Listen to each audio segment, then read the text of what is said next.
अस्सलामुअलैकुम। ईद उल अज़हा की ढेर ढेर मुबारकबाद। नया दिन स्पेशल शो में खुश आमदीद। मैं हूं आपके साथ मोहम्मद शोएब और मैं हूं महक असलम। मेरी जानिब से तमाम अहले वतन को बड़ी ईद की बड़ी खुशियां बहुत बहुत मुबारक हो जनाब। और आज हम बड़े जर्क बर्क लिबास में मैं स्पेशली मौजूद हूं। जाहिर सी बात है, बड़ी ईद होती है, ज्यादा तैयारी करनी पड़ती है। तो मेरा भी नहीं थी। और कुछ लोग ये यकीनन पूछेंगे आज आपने अपने वजन से ज्यादा फिर भारी सूट पहना है कि नहीं, लेकिन आज ऐसा कुछ नहीं है जनाब। खैर, ईद का मौका है, कई जगहों पर अब कुर्बानी की तैयारियां शुरू हो गई होंगी, कई जगहों पर कुर्बानी हो चुकी होगी, क्योंकि अमूमन ऐसा होता है कि जब आप नमाज पढ़ के आते हैं तो जो घर के मर्द हजरात होते हैं उन्हें सबसे ज्यादा जल्दी किस चीज़ की होती है, बस कुर्बानी हो जाए, गले पे छुरी फिर जाए। और फिर कलेजी बनती है, टिक्कों का सामान भी बनता है, गोश्त बनता है, अपनी अपनी मर्जी के गोश्त भी बनवाए जाते हैं। जरा ध्यान रखिएगा, कसाई जो साहिबान है ना, वो करते क्या है, गर्दन होती है बकरे की, जेब होती है चौधरी या शेख साहब की, किसी की भी, और उससे भी छुरी फेर देते हैं। तो जनाब, आज हमारे प्रोग्राम में बड़े अच्छे अच्छे मेहमान आएंगे। हमारे इस घर में जो जो मेहमान आएगा, हमारे साथ आपके घर का भी हिस्सा होगा। एग्जैक्टली, हम अपने ड्राइंग रूम में मौजूद हैं और हम वेलकम करेंगे अपने प्यारे प्यारे गेस्ट को, चूंकि हम जानना चाहेंगे कि आज ईद का दिन वो कैसा मना रहे हैं। और जहां जहां पे महक निकाले, जैसे सुबह का वक्त जरा है, इट्स 9-10 ऑलमोस्ट, तो बल्कि 10 बज के तकरीबन 10 मिनट में कह लेता हूँ इसको।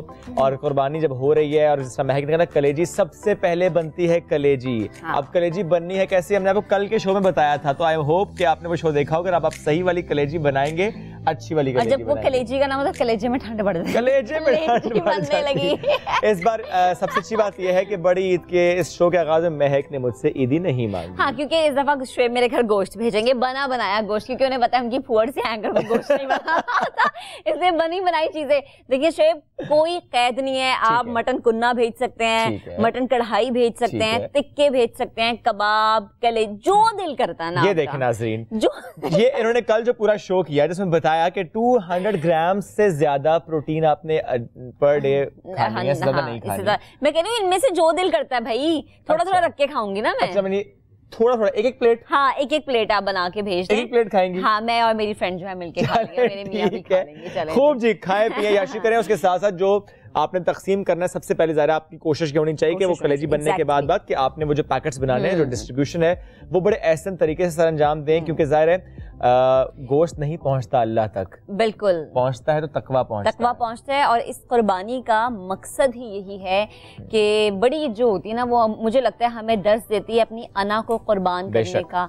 हमें दर्स देती है कि हम जो गरूर या मगरूर बहुत ज्यादा हो जाते हैं ना, उसको कुर्बान करना है। ये एक मौका है अपनों से मिलने का। अगर कहीं कोई छोटा मोटा सा झगड़ा है ना, बड़ी ईद पे झगड़े भुला दें, लोगों को गले ना लगाएं, ना ही पपियां करें, हाँ, लेकिन गोश्त जरूर भेजें। और वो लोग जो कि ज्यादा मुस्तहिक हैं, पहला उनका हक होता है। अगर आपके किसी करीबी रिश्तेदार ने कुर्बानी की है तो बेशक आप उन्हें गोश्त ना भेजें, लेकिन जो असल हकदार हैं उनके घर गोश्त की प्लेट, गोश्त का वो जो पैकेट आप बनाएंगे, जो हिस्सा होगा, वो जरूर जाना चाहिए। प्लीज ये ना कहें कि वड्डी जड़ी बोटी है ना, वड्डी भैन नु ते छोटी जड़ी बोटी होगी, ये उथे दे, ये नहीं करना, ये नहीं, सबको इक्वली शेयर दें, बल्कि जिसको जरूरत है उसको ज्यादा गोश्त जो है वो पहुंचाना चाहिए। यूं तो ईद के मौके पर मूवीज रिलीज होने की बात ज्यादा होती आई है, और फिर लेकिन एंड पे प्लान भी होता है कि अब खा पी लिया तो चलो अब कोई मूवी देखते हैं, या मूवी देखते देखते खा पी लेते हैं। लेकिन इस बार हम देख रहे हैं कि ज्यादा जो फोकस हो रहा है एक्टर्स का, प्रोडक्शन टीम्स का, वो वेब सीरीज की जानिब हो रहा है। May be due to Covid और due to some other circumstances web series पे काम ज्यादा हो रहा है। और जब वेब सीरीज की बात हो रही है,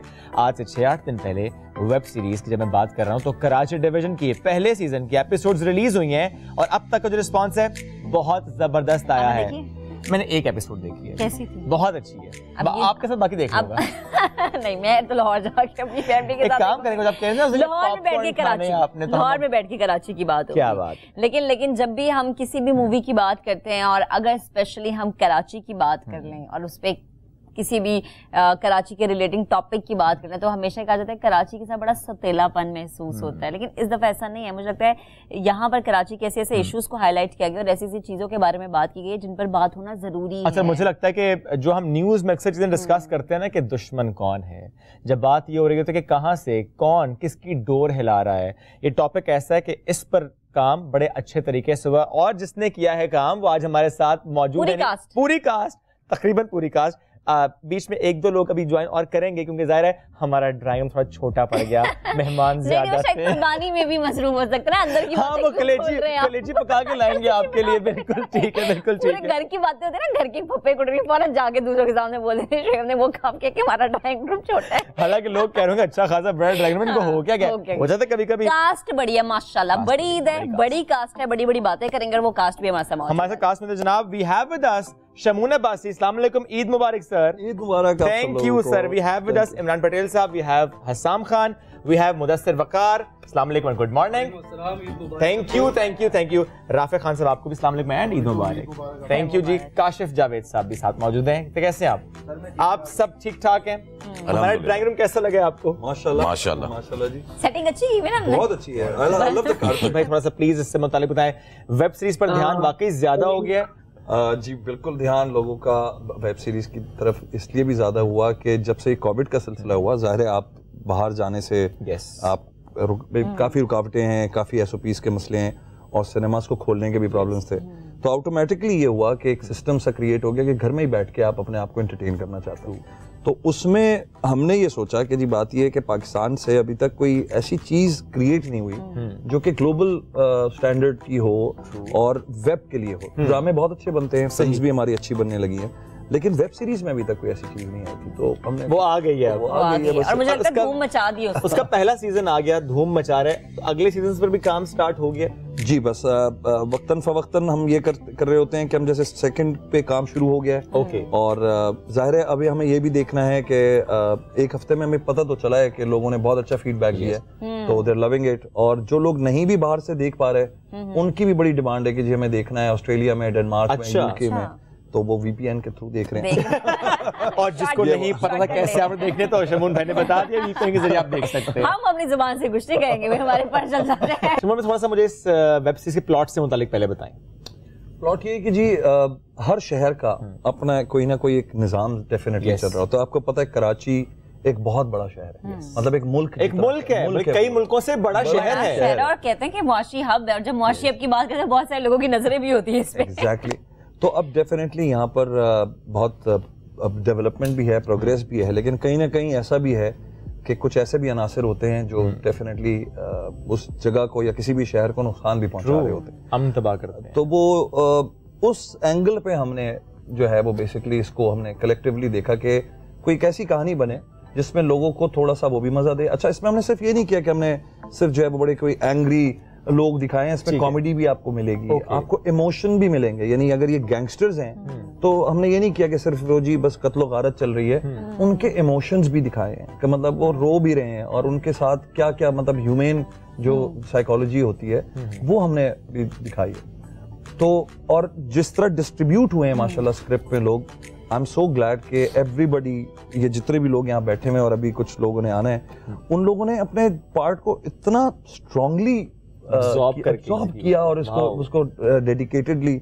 परफॉर्म किया कि मैं खुद अमेज हो गया हूँ पूरी टीम से। ऑनेस्टली ये पूरी टीम ये कराची सेंट्रिक ही है जी, पूरी या कोई ऐसा है जो कराची से बाहर का है? काशिफ मेरे ख्याल में लाहौर से हैं, लेकिन इन्होंने सबसे ज्यादा अच्छा एक्सेंट इन्होंने निकाला कराची आइट का। अच्छा।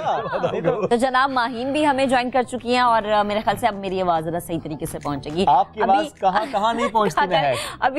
अभी ऐसा ये है कि मेरे हालांकि तिक्के बोटियां भी नहीं खाई है, मेरे ख्याल से शायद मेरी एनर्जी से कल वाला जो इसने खाना खाया ना चल रहा है अभी तक चल रहा है। जब माहीन मुझे ये बताएं कैसी ईद गुजरी है वहाँ पर?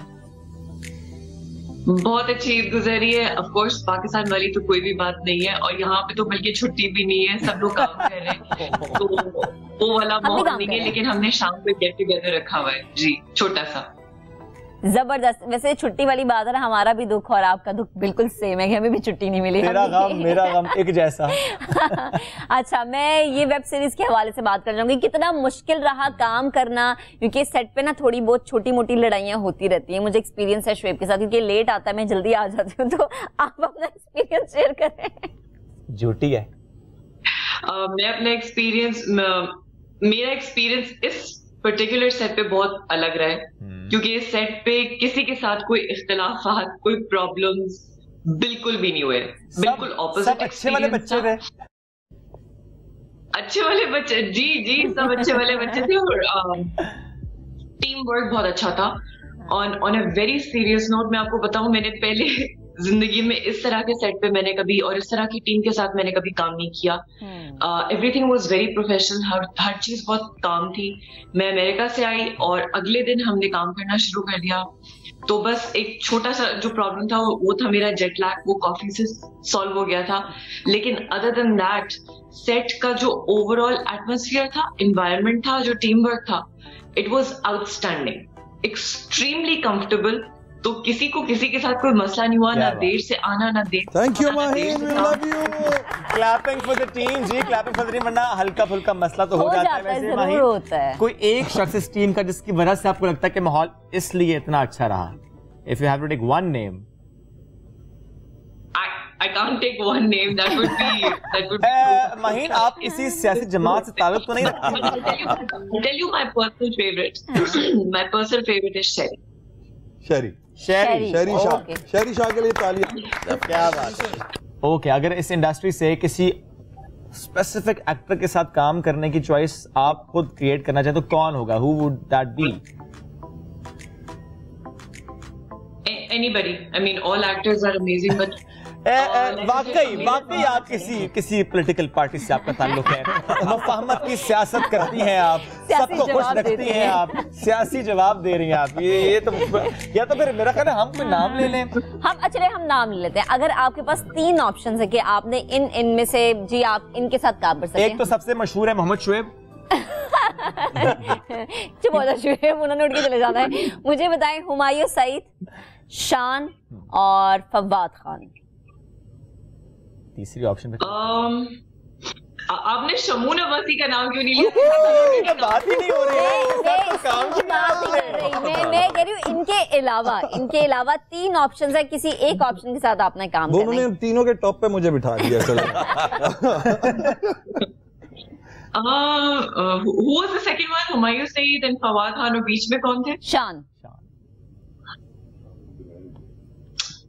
I think maybe Humayun Saeed. I think I've worked in more projects with him, so maybe him. Yes. हमारे साथ पूरी कास्ट मौजूद है। इमरान, मैं आपकी तरफ आती हूँ।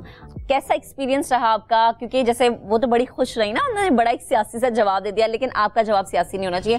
होता है सियासी जवाब आपने बताया तो लड़ाई हो जाती है। मैं फुल कैरेक्टर जी। तो मुझे बताएं, सेट पे किसके साथ नोक-झोंक होती रही? नोक-झोंक तो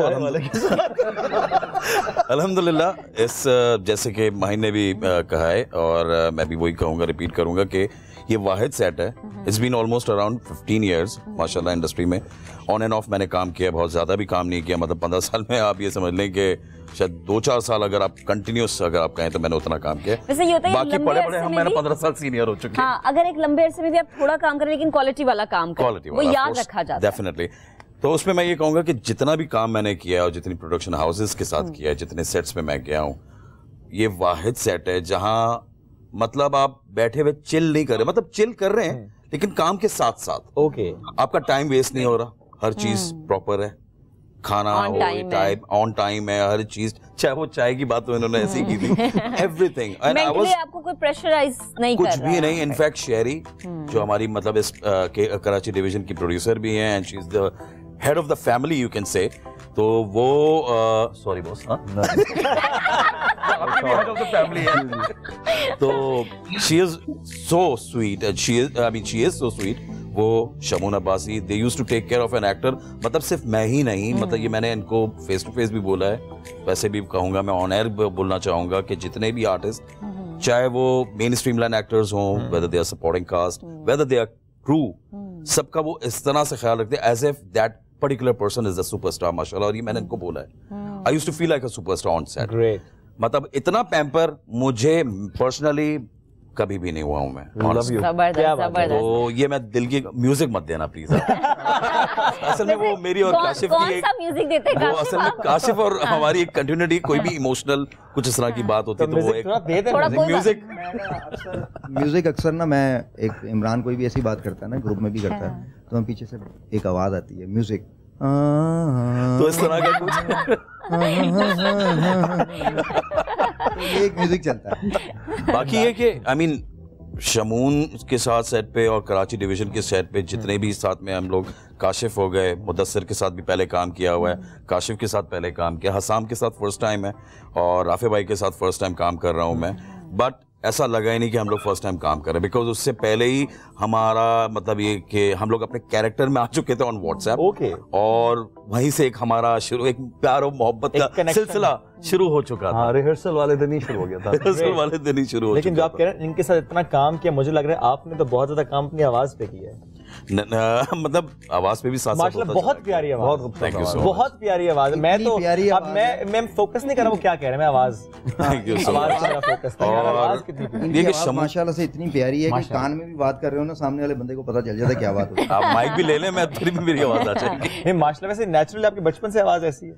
नहीं सर, बड़े होते हो बचपन से 55 तक आवाज ऐसी थी आपकी? टू बी वेरी ऑनेस्ट, बहुत पतली होती थी आवाज। अच्छा, फिर क्या पतली किया? होती थी, यहाँ तक कि इतनी मतलब ऐसी थी कि मैं easily I could have like मैं किसी लड़की की आवाज निकाल सकता था, ऐसी आवाज थी। अब भी निकाल सकते? नहीं, अब नहीं अब निकाल कैसे सकता। निकालेंगे? अब नहीं निकलेगी। अगर कोशिश करें नहीं, बिल्कुल भी नहीं निकल सकती, बहुत ही कोई भौंदी आवाज लगेगी। तो ना कीजिए आप ये।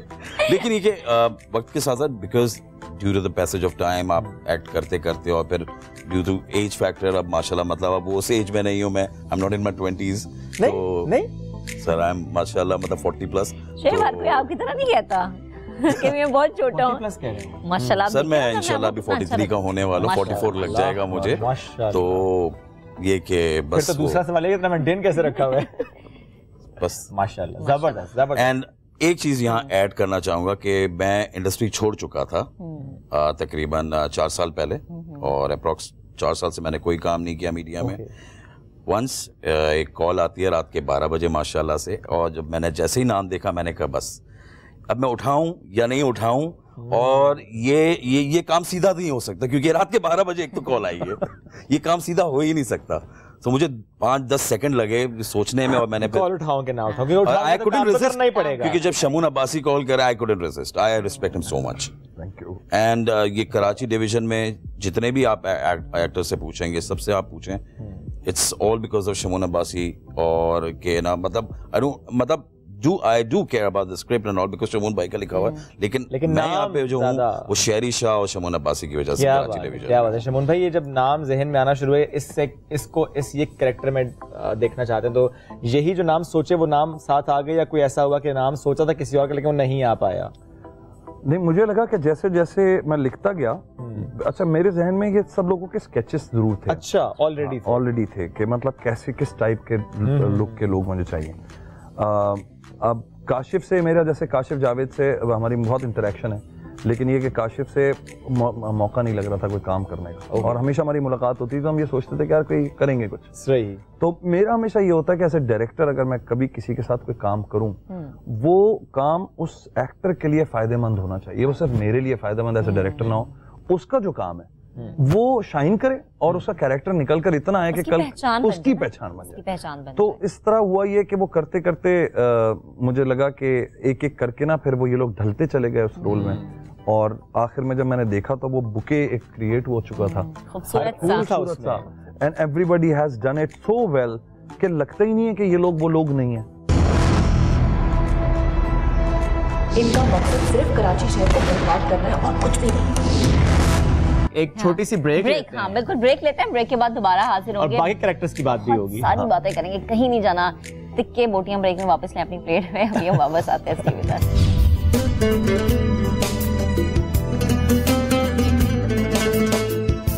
वेलकम बैक जनाब, ईद का समा है, बड़ी ईद की बड़ी खुशियां, बड़ी बड़ी चीजें भी। और महक ने भी 2 मिनट पहले अपनी वो कलेजी की प्लेट पीछे छुपा के रखी। झूठ बोल रहा है, मैंने नहीं छुपा के रखी, मैंने नहीं खाई, भूख से बुरा हाल हो रहा है। तो जनाब मुझे लग रहा है कि शायद दौरान प्रोग्राम जो है ना वो आ जाए, कलेजी शलेजी कुछ बन जाए, किसी को रहम आ जाए, जिसको आपने मैसेज भेजा है अगर उसके दिल में रहम आ गया तो हो सकता है आ भी जाए। अम्मा को भेजा मैंने, मेरी अम्मा लाहौर से नहीं भेजी। मुश्किल है ना, बहुत मुश्किल है, लेकिन यहाँ पर बैठी जो कास्ट से बात करना बड़ा आसान और बड़ा जबरदस्त है। हसाम भी हमें ज्वाइन किए हुए हैं। अस्सलाम वालेकुम, कैसे हैं आप? ईद मुबारक। अच्छा, मैंने जब भी आपको टीवी में देखा बड़े फनी कैरेक्टर में देखा है। अब ये जो हम देख रहे हैं जी वेब सीरीज की, जब भी बात होती है थोड़ा सीरियस वाला एलिमेंट आपके चेहरे पे, जब से आप बैठे ना थोड़े से सीरियस ऐसे होके बैठे, क्या वजह है? नहीं, वो बेसिकली जब मुझे सबसे पहली दफा when I got a call रात में, मुझे I got a call from इस सब कॉल रात 12 बजे हुई है। मतलब रात को काम करते हैं, दिन में काम नहीं करते, क्या हो रहा है? सबको रात 12 बजे जगा रहे हो, उठो चलो। पूरा दिन सोचा मैंने, फिर रात को कॉल किया, 12 बजे फाइनल हुआ जी। अच्छा, इन लोगों को ना अभी नींद से जगाना है, जो ख्वाबे खरगोश के मजे लेने उनको जगाना है और हिलाना है और जुलाना है, प्लीज। और जब पहले तो मैंने फोन देखा एंड मुझे लगा गलती से कर दिया ना यानी मुझे कॉल ना भाई। फिर मैंने आई कॉल्ड हिम बैक, तो he told me about the character. Okay. And I was very excited. मैंने बोला भाई यार किस तरह can I like do this. फिर उसके बाद हमने 7-8 months we worked on the entire thing, from walk to the talk to the entire thing. बाल बहुत लंबे किए, हाँ, सामने अपना गेटअप बहुत चेंज किया। हाँ, उसके लिए गेटअप मैंने बहुत। एक दिन खास तौर पे हसाम बहरिया आया सिर्फ मुझे अपनी वॉक दिखाने के लिए, and he walked for 20 minutes। अच्छा। शोल्डर की मूवमेंट एंड किस तरह जैकेट पहनेगा, and that I loved about him. और पैशन है ये तो। मैं आपको मजे की बात बताऊं कि how I found Hassam. We were doing this festival जिसका नाम था Karwan film festival, short films की फेस्टिवल। Okay. तो उसमें कोई काफी 150-200 फिल्म्स आई, तो वो मैं देख रहा था बैठ के, हमने सारी सेलेक्ट करनी थी। तो उसमें 2-3 फिल्म्स ऐसी आई जिसमें हसाम था। तो I was sitting with my team and I saw him performing in a particular film, Mehram में मैंने देखा। And the moment I saw him, मैंने ना पॉज कर दी। मैंने कहा ये इन सब लड़कों में जब तक मैंने देखी, ये लड़का बहुत आगे जाएगा for some reason, and I wanted to get in touch with him. So I called the director of Mehram. Okay. तो अच्छा, मैंने कहा ये आजकल के लड़के हैं, इन्होंने कहाँ मुंह लगाना है, इन्होंने कहना है जी शमून साहब हम तो पता नहीं फलाना कर रहे हैं और फलाना ब्रांड और ये वो। और ये हुआ कि मैंने फोन कर दिया इनको, इन्होंने फोन ही नहीं उठाया। मैं इतना शर्मिंदा। आपने जो सोचा था वो सच निकला। मैंने कहा ये आजकल एटीट्यूड बॉय। फोन आ रहा, मैं देख रहा हूँ अब कहाँ पर शमून इसको लेंगे। मुझसे शहरी ने पूछा क्या हुआ, बात हुई हसाम से? मैंने कहा नहीं बॉस, ये आजकल के लड़के हमें नहीं मुंह लगाएंगे, इन्होंने नहीं लगाने, इनके बड़े बड़े प्लान्स होते हैं, इन्होंने एड्स करने होते हैं, ये वो। मैंने कहा और ये लड़का तो। फिर इसका फोन आया, मेरे ख्याल में दोबारा हमारी बात हुई, तो मुझे कहता है कि वो आपने गलती से तो नहीं कर दिया था? फिर आपने कहना हाँ गलती से किया था, बदला लेना था आपने उसी वक्त। Then the moment I met him, there was so much energy in him, इतनी माशाल्लाह पॉजिटिव एनर्जी कि हम रिहर्सल पे जब मिले हैं तो मुझे लगा जैसा I know him since ever. तो वो एक छोटे भाइयों वाली हमारी बड़ी एक रिलेशनशिप बनी। एंड डेडिकेशन माशाल्लाह हसाम की बहुत सारे ऐसे एक्टर्स से ज्यादा है जो आजकल हम स्क्रीन पे देखते हैं। ओके। क्योंकि मुझे लगता है वो लड़के आते हैं, वो अपने बाल छाल बना के खड़े हो जाते हैं और बस अपने वो स्टारडम को बेच रहे हैं। यस। ये क्राफ्ट पे काम कर रहा है, और मैं कहता हूँ इस वक्त इस एज के लड़कों का अपने क्राफ्ट पे काम करना बड़ा जरूरी है। जरूरी है, बहुत कम लोग हैं जो इस पर काम कर रहे हैं। वैसे अब चूंकि बात हो रही है ना कि रात को कॉल हुई, तो माहीन आपको भी क्या रात के 12 बजे कॉल की गई थी? नहीं, वहाँ तो सुबह हो रही थी पाकिस्तानी वक्त के मुताबिक। हाँ, माहीन आप बताएं कांटेक्ट कैसे हुआ था? मेरे रात का टाइम था एंड शबू ने मुझे फेसबुक मैसेंजर पे ही जस्ट। अच्छा, ये लड़कियों को मैसेंजर में मैसेज करते हैं। ओके, आगे बताएं फिर क्या हुआ? और उसके बाद उन्होंने मुझसे कहा कि भाई when are you coming to Karachi next, because I am working on a project, it's a web series. और उसके बाद व्हाट्सएप पे मैंने, शमून ने और मेरे हस्बैंड ने एक डिटेल्ड कॉन्वर्सेशन की। और मैंने उनसे कहा कि मैं समर में आऊंगी और मैं समर में आके अब अपना काम रिज्यूम करना चाहती हूँ। उन्होंने कहा लेकिन ये वेब सीरीज मैं अभी शूट कर रहा हूँ, इन द नेक्स्ट 1 month हमारी शूटिंग शुरू हो जाएगी। तो बस वो जब बात हुई, बात होने से पहले I was like I don't think this is gonna work for me, because वो टाइमिंग्स थोड़े से क्लैश कर रहे थे विद माय प्लान्स। बट जब मैंने प्रोजेक्ट के बारे में सुना और जब उन्होंने मुझे पूरी उसकी तफसीलात बताई, तब मैंने और मेरे हस्बैंड ने ये डिसाइड किया कि नहीं, इसका हिस्सा जरूर बनना है। मुदस्सिर फराज, आप बताएं, आपको भी कॉल क्या रात के 12 बजे आई थी? अभी तक तो सारी कॉल आधा एक घंटा पीछे हो गई थी। नहीं बताना मत।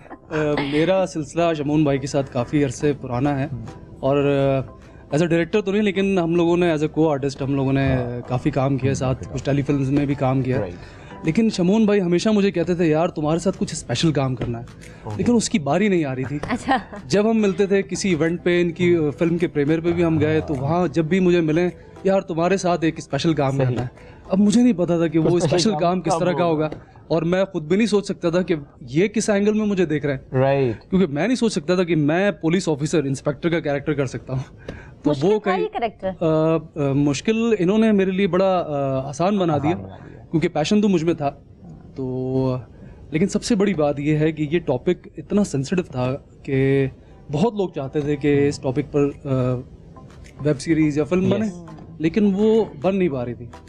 शायद सब डर रहे थे, हाँ, हाथ नहीं लगाना इस टॉपिक को। थोड़ा सा मैं जब भी मुदस्सिर को देखता था ना, मतलब आज से नहीं पिछले 15 साल से, मैं जब भी देखता था मैं कहता था इतना गुड लुकिंग आदमी हमारी इंडस्ट्री में है, no doubt about it, such good height and physique and such a good model.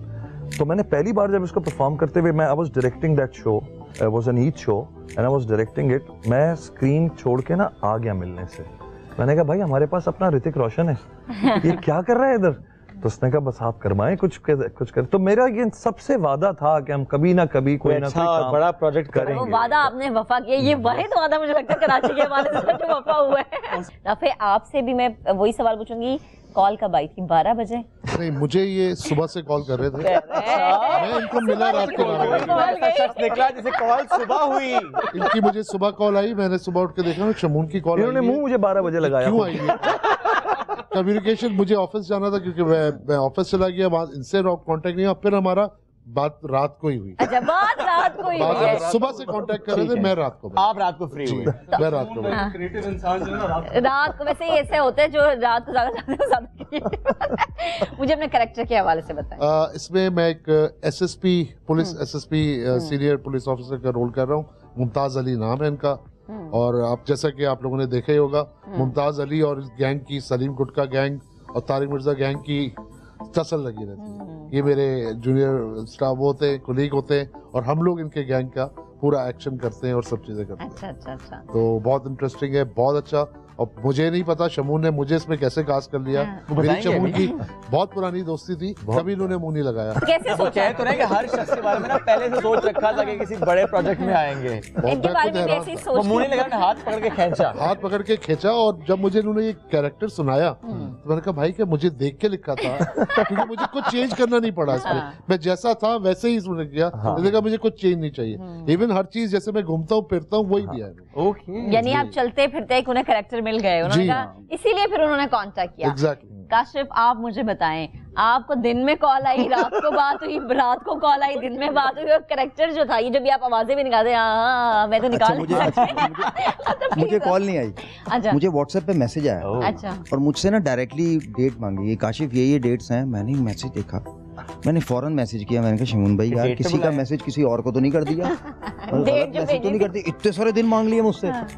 तो इनका मुझे वॉइस मैसेज आया कि यार मैं तुझे ना अभी थोड़ी देर में कॉल करता हूँ। इन्होंने कॉल की, बस वो कॉल आई, मैंने कहा मैं हूँ, ये मैं कर रहा हूँ। मैंने तो बेगम के सामने डांस करना शुरू कर दिया। मैंने कहा यार मैं हल्का आ ही नहीं रहा ना। मैंने कहा ये शमून अब्बासी की डायरेक्ट कॉल आई। अच्छा, हम बहुत काम कर चुके थे पहले, 8-10 साल से हम साथ काम कर रहे हैं। हमने सीरियल किए, हमने आप एक सीरीज की एक्टिंग, लेकिन एक्टिंग काफी की हमने ना। तो और मैं हमेशा ये कहता था यार मैंने आपके साथ काम करना है, तो ये कहते थे यार करेंगे, करवा लिया उन्होंने। हाँ, अब जब मैं गया वहाँ, हमने स्क्रिप्ट पढ़ा सारा। शाम का मेरे साथ बहुत एक स्ट्रॉन्ग कैरेक्टर था।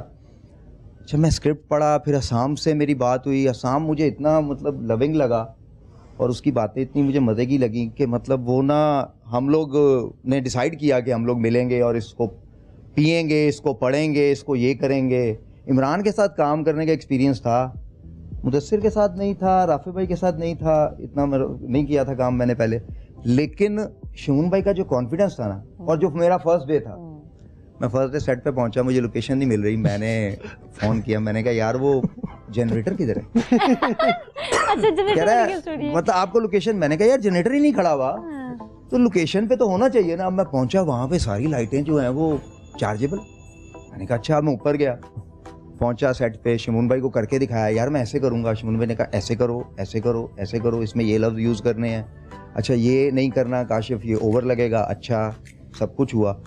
मैंने कहा यार ड्रामा है एक, मतलब वेब सीरीज़ है, मैं आधे पौने घंटे में फारिग हो गया। एक सीन है मेरा स्टार्ट का, पहले दिन का, मैं करके चला जाऊँगा। तो 4 घंटे में सीन शूट हुआ। अल्लाह। वो सीन शूट हुआ ना, मैंने घर जाते ही बेगम को कहा, मैंने कहा यार ये कोई छोटा काम नहीं है। बेगम ने कहा आप डांस करो। हाँ, उसने कहा यार मतलब, मैंने कहा ये छोटा काम नहीं है यार, ये तो कोई बड़ा काम है लेवल का, और मुझे इसके लिए बड़ी मेहनत करनी शुरू की। मैं अगले दिन जिम चला गया, एक्साइटमेंट में अगले दिन जिम चला गया। मैंने कहा यार इमरान पटेल बहुत फिट आएगा इसमें। काशिफ थैंक यू, आपका बहुत शुक्रिया। काशिफ थोड़ा सा जल्दी निकलना था, इसलिए हम आपको थैंक यू करेंगे, क्योंकि महबूब साहब ने हमें कुछ देर में ज्वाइन कर। Thank you very much Kashif, साथ मौजूद थे आप। अभी हमें ज्वाइन कर लेंगे महबूब साहब। एक छोटी सी ब्रेक। हाँ बिल्कुल, ब्रेक लेते हैं, ब्रेक के बाद दोबारा हाजिर।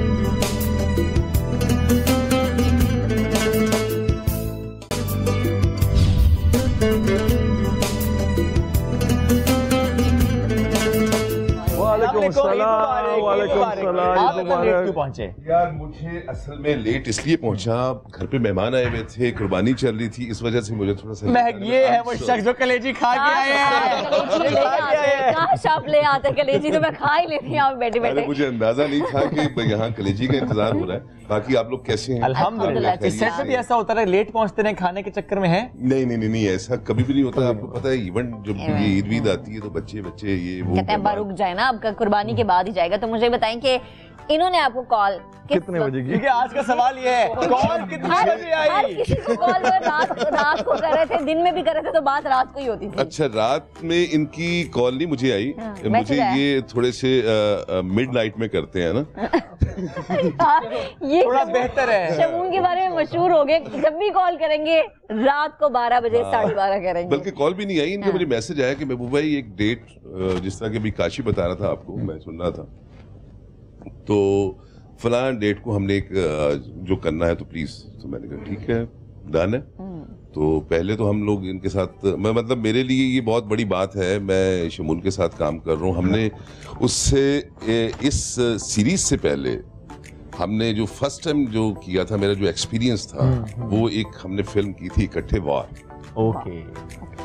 जो कि मेरा ख्याल 2011 में या 12 में शायद रिलीज, 14 में रिलीज हुई थी। उसके बाद हमने कुछ सीरियल्स किए, फिर इनके साथ इतनी मोहब्बत हो गई, मतलब प्यार हो गया। जब भी हम मिलते हैं तो एज एक्टर थोड़ा सा अपने आप को हटा के मिलते हैं और फ्रेंडली ज्यादा मिलते हैं। भाइयों वाला जो सीन है ना, वो ज्यादा इन रहता है। मुझे ना जब भी मैंने वार में भी जब मैंने इनको देखा तो इंटरेक्शन हमारा नहीं हुआ वार में, लेकिन ऑनेस्टली अच्छा वो एज एन एक्टर तो है ही अपना, लेकिन जब एज ए डायरेक्टर भी मेरी नजर चल रही होती है ना, तो मैं किसी को अच्छा परफॉर्म करते हुए या पर्सनैलिटी देखता हूँ कि यार बड़ी अच्छी एक फीलिंग पर्सनैलिटी है, तो मेरा दिमाग कहीं ना कहीं अटक जरूर जाता है कि यार ये शख्स ना, अच्छा मैं ऑडिशन वाला बंदा नहीं हूँ। मुझसे लोग कहते हैं ऑडिशन ले, मैं कहता हूँ मुझे ऑडिशन नहीं करना, I want to know you personally, मुझे पता चल जाएगा। बिल्कुल ठीक। अब जैसे इमरान का मुझे पता है कि पर्सनली कैसा है, तो कैसे रोल्स सूट कर सकते हैं, तो मुझे ऑडिशन वाला चक्कर ही नहीं था। अच्छा, महबूब भाई का मैं हमेशा से फैन, माशाल्लाह, इनकी माशाल्लाह आवाज, इनका स्टाइल, मैं कहता था यार ये बड़े मजेदार आदमी है और जितना काम इनके साथ मैं करूं कम है। तो जब मैंने इनको वार में देखा, मीशा के साथ उन्होंने सीन किया, तो मैंने खुद बड़ी तालियां बजाई। मैं कहा यार ये बंदा कौन है, ये बड़ा जबरदस्त, बहुत अच्छा मीशा के साथ सीन किया, जबरदस्त। तो अब मैंने कुछ एक्टर्स हैं जिनके साथ मैं सोचता हूँ यार जब भी काम करें ना, उनका होना एक ब्लेसिंग होती है। तो इसी तरह महबूब भाई जो है वो इसमें उन्होंने बड़ा एक मेजर रोल किया, जिसको शायद हम डिस्कस नहीं कर पाएंगे क्योंकि वो बड़ा हिडन पार्ट है और बहुत इंपॉर्टेंट पार्ट है, मतलब बड़ी बुनियादी एक कहानी में इनका रोल है। और इनके साथ आतिफ सैयद भी थे जो बड़े मज़े के कमेडियन हैं और अक्सर वो कॉमेडी स्किट्स में नज़र आते हैं, बट वो इस वक्त नहीं है मौजूद बिजी होने की वजह से। इन दोनों ने बहुत अच्छा किया और महबूब भाई का तो ये है कि हमारे साथ हर चीज में ही होते हैं। वक्त बड़ा कम था, लेकिन फिर भी आप सबका बहुत शुक्रिया। अभी तो बहुत से सवाल बाकी थे, लेकिन वक्त बड़ी तेजी से रख गया। अभी तो कुछ ऐसे सवाल प्लीज जी ऐड ऑन करना चाहूँगा। अब तक शमून भाई के बारे में एज अ डायरेक्टर बात हुई है, लेकिन सबसे बड़ी ट्रांसफॉर्मेशन ये थी कि इस कराची डिवीजन में जब वो कैमरे के पीछे होते थे तो वो डीओपी भी होते थे और एज अ डायरेक्टर भी इन्होंने काम किया। One man army. जबरदस्त। उसके बाद जब ये ऑन स्क्रीन आए तो तारिक मिर्जा के कैरेक्टर को जिस तरह इन्होंने निभाया, मैं कहूँगा कि ये इसके सब गवाही देंगे कि एज अ डायरेक्टर, फिर उसके बाद तारिक मिर्जा के कैरेक्टर को किस तरह इन्होंने निभाया, उसके लिए क्लैपिंग जी, पूरी टीम के लिए क्लैपिंग, पूरी टीम के लिए क्लैपिंग, माहीन के लिए क्लैपिंग, उन्होंने भी वक्त निकाला वहाँ से। I'm sorry, एक छोटी सी और बात करना चाहूँगा व्यूवर्स के लिए, लोगों के लिए, बस उसके बाद मेरा ख्याल हमारा शो तो ऑफ हो जाएगा। मैं पाकिस्तान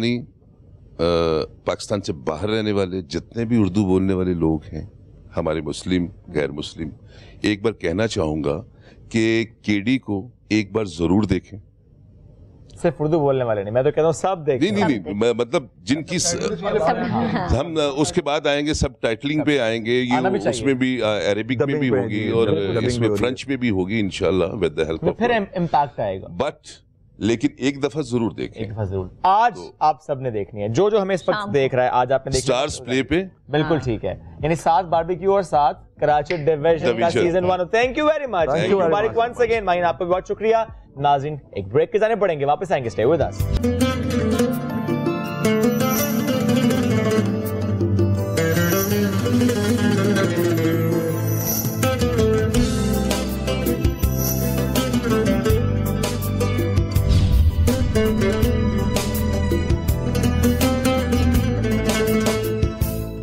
तो हमें ज्वाइन कर चुके हैं अबरारुल हक साहब इस ईद के मौके पर हमारे स्पेशल शो में मेहमान। अबरारुल हक साहब, अस्सलाम वालेकुम, गुड मॉर्निंग एंड ईद मुबारक। खैर मुबारक जी, आपको भी ईद मुबारक, बहुत शुक्रिया, थैंक यू।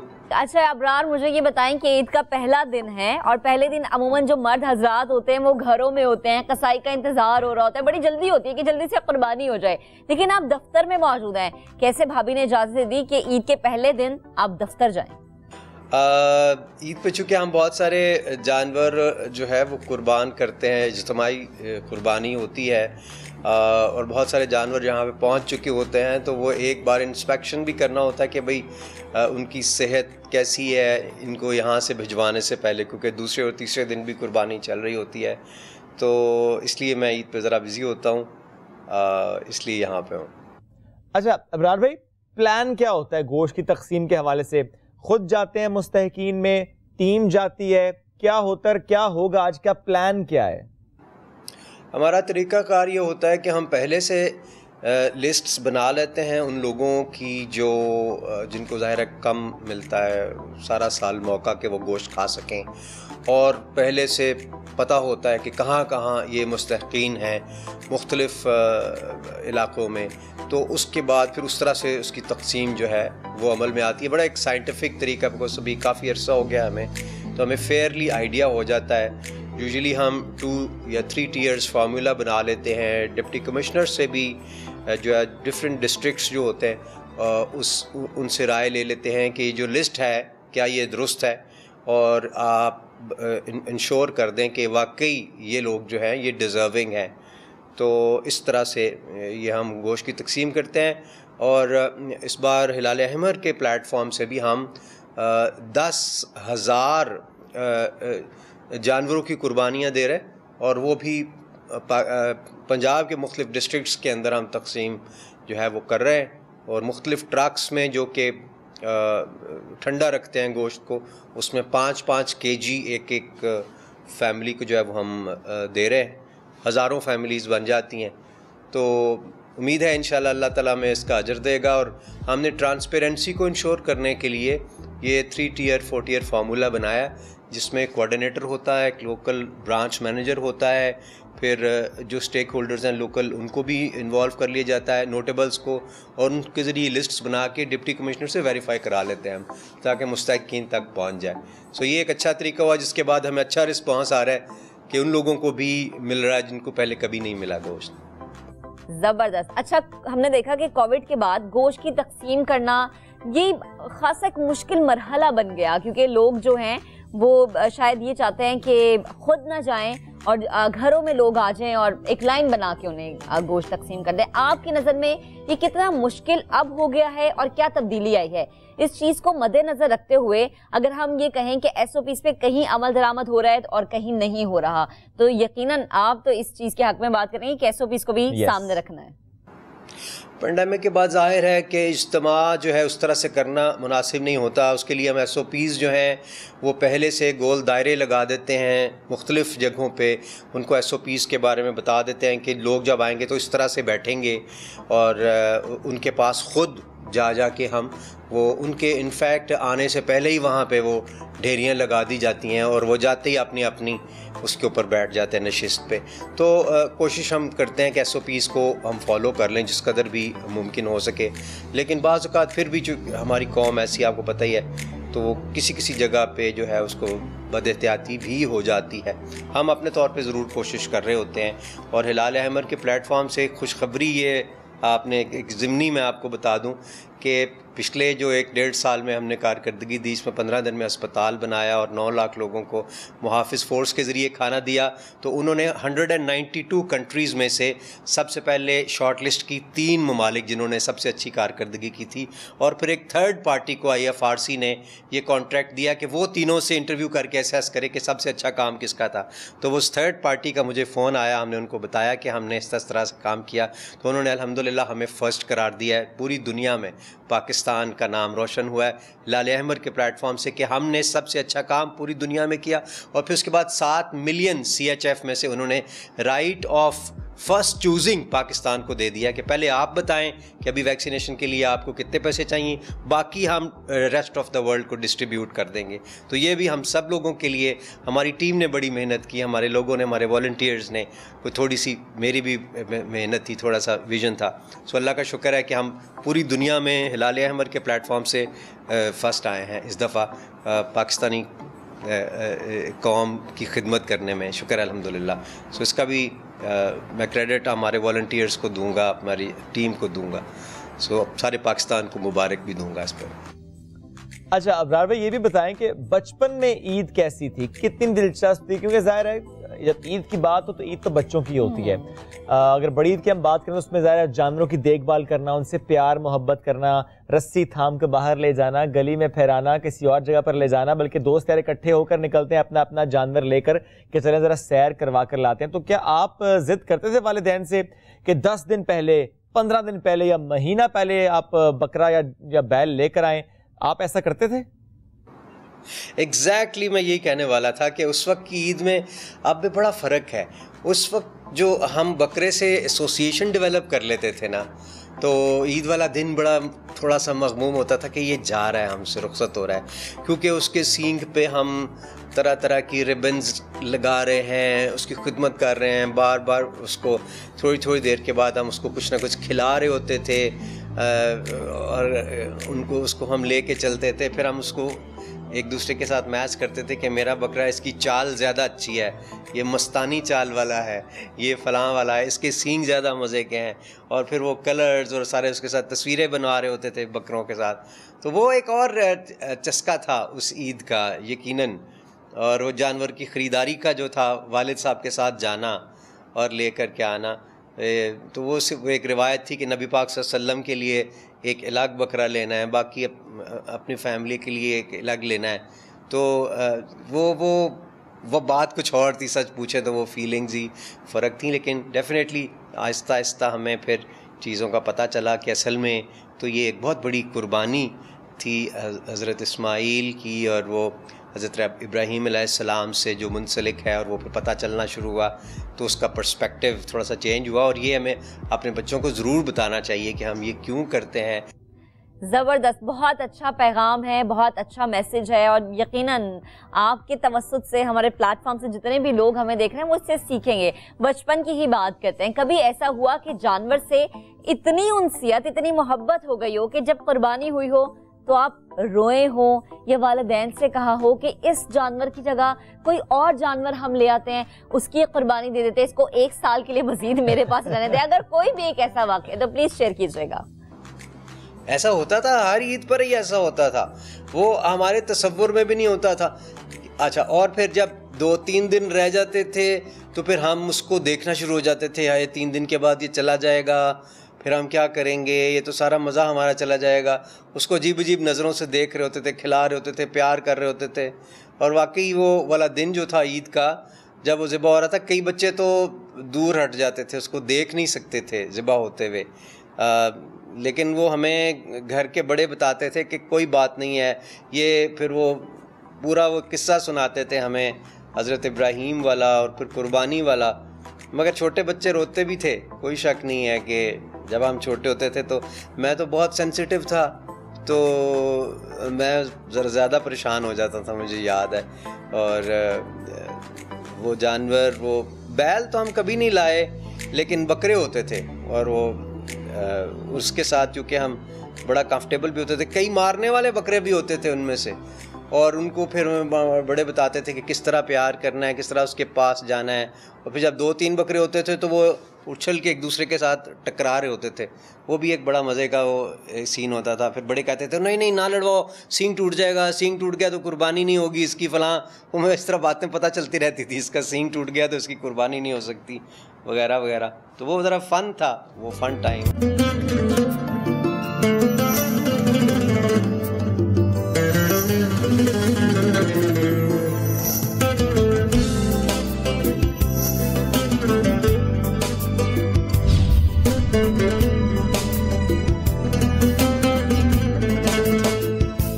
तो अबरार, आप मुझे बताएं कि कभी ऐसा हुआ कि कोई टक्कर शक्कर लगी हो, आप जख्मी हो गए, फिर आपने सोचा कि नहीं अब कोई करीब नहीं जाना, अब नहीं करीब जाना इसके? मारते थे बकरे। बड़ा ही डिफरेंट इंटरव्यू हो रहा है वैसे आज का। यकीनन बकरे जो इसी तरह के होते हैं, कई जिस तरह बिल्कुल कई पॉलिटिशियंस होते हैं और वो आते हैं और कई तो मार ही देते हैं इस तरह से।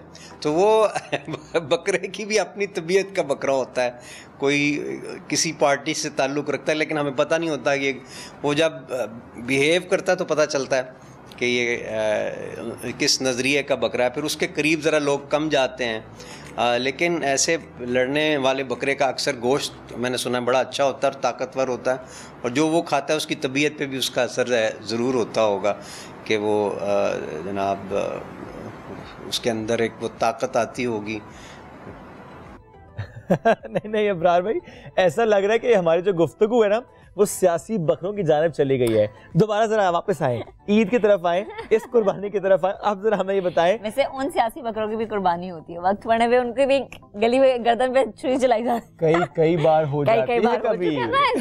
लेकिन अबरार भाई, coming back to the Eid और कुर्बानी के जानवर की बात करते हैं। अब मुझे आपने सियासत की जानब लेकर नहीं जाना, मुझे बताएं कि याद है आपको कि कभी कोई बहुत महंगा जानवर लेकर आए हो और आपको इतना पसंद आ गया, आपने कहा लेना ही लेना है ये, वो महंगे से महंगा या सस्ते से सस्ता जानवर जिसकी कीमत आपको आज भी याद हो कि अच्छा उस वक्त हमने इतना महंगा या इतना सस्ता जानवर लिया था?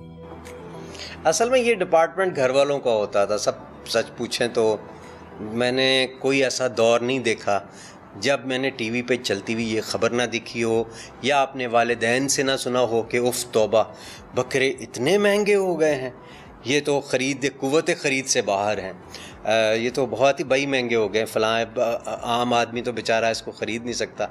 ये हर दौर में महंगाई वाला जो एलिमेंट है ना जी, ये तो रहा है। आज से आप कोई 40 साल पहले की अखबार उठा के देख लें तो उसमें ये लिखा होगा कि बकरों की, जानवरों की कीमतें आसमानों से बातें कर। तो ये तो होता ही है, लेकिन उसका ये हल ये होता है कि जैसे अगर आपको सस्ता सामान लेना है तो आप शहालमी चले जाते हैं, वहाँ से सस्ता मिल जाता है, और वही सामान जो लाहौर में है ना जी, वो बहुत महंगा होता है। जो शहालमी जाने की जहमत गवारा नहीं करते वो डिफेंस से ख़रीद लेते हैं, और जिनको थोड़ा एहसास होता है कि जेब इजाज़त नहीं देती, वो वैगन पे बैठ के शालमी चले जाते हैं, वहाँ से ख़रीद ले। इसी तरह बकरों के मामले में अगर आप जनूबी पंजाब चले जाएं तो वहाँ से आपको बहुत अच्छा ज़बरदस्त बकरा बहुत सस्ते नरखों में मिल जाता है। और इसी तरह से हम जो ख़रीद करते हैं बड़े अच्छे जानवरों की, वो बड़े सस्ते और बड़े मुनासिब अच्छे रेट्स पर हमें जनूबी पंजाब से मिल जाते हैं, और फिर वो उन ट्रकों में जो है वो यहाँ उनको ट्रांसपोर्ट कर लेते हैं। तो इसलिए हर चीज़ का जो जिस बंदा जो ज़रा ज़्यादा अफोर्ड नहीं करते उनको थोड़ी सी प्लानिंग तो कर लेनी चाहिए। मेरा जो मैनेजर है वो उसने अपने छत के ऊपर 8-10 बकरे पाल ले, तो छोटे लेके रख लेता है वो, और उसने कैलकुलेट किया हुआ कि इतने उसको मैं चारा खिलाऊंगा तो फिर भी मेरे इतने ईद के करीब इतने बकरे बेच दूंगा और इतने मुझे मुफ्त पड़ जाएंगे। तो ये छोटे छोटे बिजनेसेस जो है ना, ये तो हम कर ही सकते हैं, और इनके हवाले से तो हमारे वज़ीर-ए-आज़म इमरान खान भी आपको बता चुके हैं, ये बुरी बात नहीं है, ये बकरे पालना और ये करना है तो हमारे नबी पाक सल्लल्लाहु अलैहि वसल्लम करते रहे हैं। तो कई लोग इस चीज़ का मजाक उड़ाते हैं। अगर हम वाकई अच्छा गुजारा करना चाहते हैं तो थोड़ी मेहनत ज़रूर करनी पड़ती है, मगर अल्लाह ताला रिज़्क देता है मेहनत करने वालों को। अल-कासिबु हबीबल्लाह। चलें, ज़बरदस्त। अब अब्रार भाई ये बताएं कि जब ईद के पहले दिन की बात है, हम आगाज़ में भी कह रहे थे कि सबसे पहले कलेजी तैयार हो जाती है, लेकिन ज़रा दिमाग में ना कुछ और चल रहा होता है। इस भेजे में ये चल रहा है कि भेजा फ्राई भी खाना है, भेजे में चल रहा होता है कि आपने कुछ और भी खाना है। ऐसे में फरमाइशें होती हैं, तो बस अपने बारे में मुझे बताएं कि फरमाइश आप करते हैं कि अच्छा मटन कुन्ना, कढ़ाई, बारबेक्यू, फ्राई गोश्त, सीख कबाब, या क्या कोई ऐसी फरमाइश करते हैं या कि जो बनता गया महक की तरह खा लिया? महक की तरह खा लिया। जो बन जाता है और अच्छा ही बनता है वैसे, शुक्र है अल्हम्दुलिल्लाह। एक तो बकरे के गोश्त में ना अक्सर कोई थोड़ी सी स्मेल सी आ रही होती है। अच्छा, उसका भी कोई तरीक़ा होता है कि पहले उसको आप लटका दो कुछ देर, उसको खुश्क होने दो। अगर उस तरह से करके ना over a period of time हमारे घर वालों को, लोगों को पता चल चुका है कि उसकी स्मेल कैसे ख़त्म करनी है। दूसरा, मेरे जो बड़े भाई हैं, सबसे बड़े भाई, वो नमकीन गोश्त कमाल बनाते हैं। यानी आप अगर खाएं तो आप उनसे कहें आप दुकान खोल लें नमकीन गोश्त की, लोग दूर दूर से आके ले जाएंगे। सो हम उनका वो नमकीन गोश्त इंजॉय करते हैं जी, और ख़ूब करते हैं। और उसका इंतज़ार होता है, अनवार भाई बनाएंगे तो वो उसमें काली मिर्च होती है ज़रा सी और धनिया वनिया पर, वो बड़ा मज़े का होता है वो और वो होता है। और भी अच्छी कलेजी बड़ी अच्छी बनती है शुरू में। सबसे पहले तो मेरे ख्याल है कलेजी बनती है। ठीक है अबरार, आपने अपने भाई की तो कुकिंग स्किल्स बता दिए। एक भाई अगर खाना पका सकता है तो दूसरा क्यों नहीं पका सकता?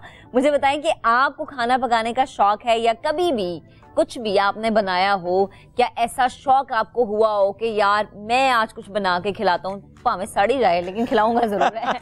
ऐसा कभी हुआ है? सच पूछे तो नहीं, मैंने अपनी बेगम से पूछा ज़रूर है कि कैसे बनाना है, उसने मुझे बताया है, और मैंने किसी वक्त करना ज़रूर है वैसे, ये मेरा वो है। लेकिन मैं क्या करूँ कि मेरा ये जो फ़ोन है ना, ये आप किसी दिन मेरे साथ बैठ जाएं आधे घंटे के लिए तो आपको पता चल जाएगा कि मेरी ज़िंदगी क्या है। और बाखुदा फिर भी ये इतनी मुसर्रत का बायस बनता है मेरे लिए जब लोगों के छोटे छोटे छोटे छोटे काम होते हैं और पूरे पाकिस्तान में होते हैं, ये करना वो करना, बड़े जायज़, और वो उनमें से सारे तो नहीं होते मगर जो हो जाते हैं, बस उसके लिए मैं शुक्र अल्लाह का अदा करता हूँ। इसलिए मैं खुश रहता हूँ इस बिज़ी होने में। तो अगर खाना बनाऊँगा तो ये मेरे लिए रिलैक्सिंग होगा बड़ा, किसी दिन बनाऊँगा ज़रूर। मेरा दिल चाहता है एक मैंने ज़िंदगी में खाना बनाना है और एक फ़िल्म बनानी है। पता नहीं क्यों मुझे लगता है एक ही बनानी, दूसरी नहीं बनानी, और वो सुपर हिट हो जाएगी, मुझे ये भी लगता है, और लेकिन अभी तक मुझे पता नहीं है। जबरदस्त। अच्छा अब्रार भाई, फिल्म बनाएंगे, हमारी दुआ के सुपर हिट हो जाए इंशाल्लाह, लेकिन ये सोचा है कास्ट कौन होगी? वैसे हम दो भी अच्छी ऑप्शंस हैं। कास्ट कौन होगी, लीडिंग कैरेक्टर कौन होगा, विलन हीरोइन कौन होगी? वैसे विलन भी मैं बता सकती बताइए प्लीज, कौन कैरेक्टर्स कौन करेगा? अच्छा नहीं, ये मैंने बिल्कुल नहीं सोचा, लेकिन वो बस वो ऐसी होगी कि हम लोग अपने मुल्क पे मर मिटने के लिए तैयार हो जाएंगे। ये उसका थीम होगा कि हम पाकिस्तान जो है हमारा, हम उसको बुरा भला कहते रहते हैं, तो लोग उससे प्यार करना शुरू हो जाएंगे इसके बाद। ये उसका थीम होगा। और उसमें मैंने आगे वो हीरोइन कुछ नहीं, उसके डायलॉग्स बहुत मज़े के होंगे और हंसने खेलने वाले भी होंगे। और उसने कहा था ना, अनवर की सर बज़ में सुखन आई है बारी, क्या जानिए ये शख्स हंसा दे के रुला दे। तो उसमें याद रखने वाली मूवी होगी इंशाल्लाह।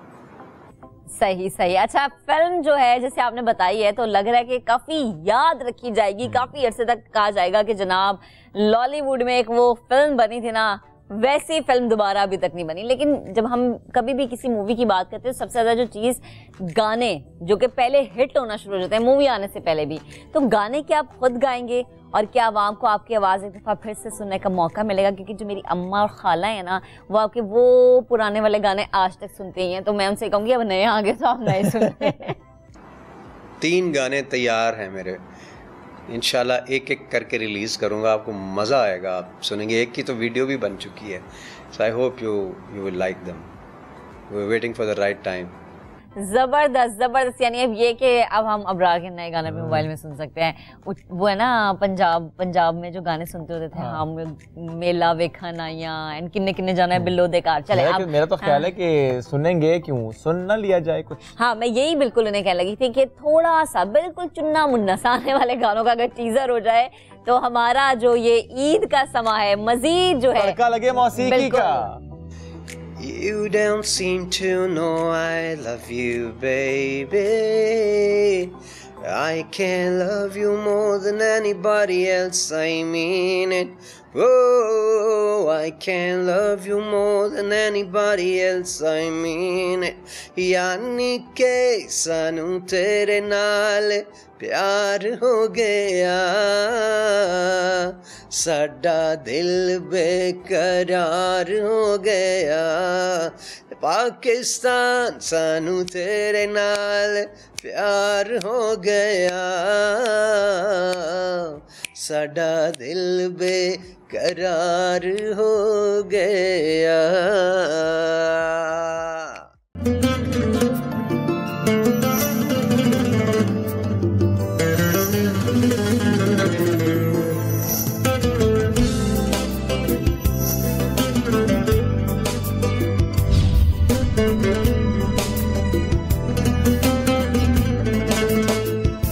Welcome back after the break. Eid कुर्बान का त्यौहार खुशियों से भरा, मजेदार ख्वाबों से सजा, खट्टी मीठी बातों से मुज़य्यन इस खास दिन पर नया दिन आपके साथ शरीक है। हमारे मेहमान कुछ आ रहे हैं, ईद मना के हमारे साथ जा रहे हैं।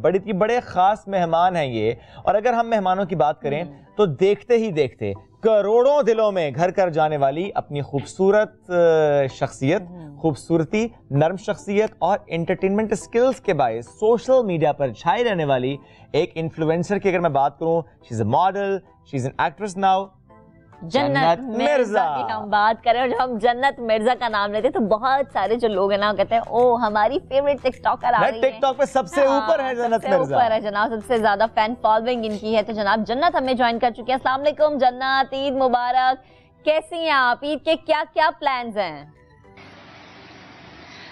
जी बिल्कुल, जैसे आप लोगों को पता है कि शूट्स की वजह से ना हमारी ईद थोड़ी सी डिस्टर्ब हो जाती है।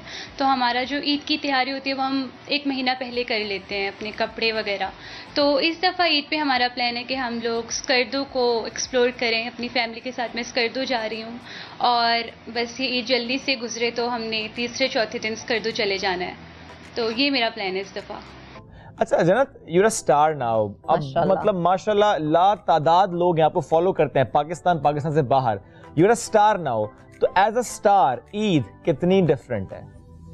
बहुत ज़्यादा, क्योंकि मैंने ये देखा है कि जब आपके पास फेम होता है तो आप कहीं पब्लिक में इतने आराम से निकल नहीं सकते। अगर आप पब्लिक में जाते हो तो लोग आपको देखते हैं और एक बहुत वियर्ड सी आप कह लें कि वाइब्स आती हैं। तो इसलिए इस दफ़ा जो हमारी ईद, एक तो कोविड की वजह से हर चीज़ ऑनलाइन आपको पता है ले लेते हैं हम, तो इस दफ़ा यही चेंज था कि आगे पीछे हम बहुत शॉपिंग करते थे, यहाँ जाना है वहाँ जाना है, ये लें वो लें। बट इस दफ़ा बस हमने अपने फ़ोन पे जो पसंद आया वो बस ऑर्डर कर दिया, वो घर आ गया है और ऐसे ही।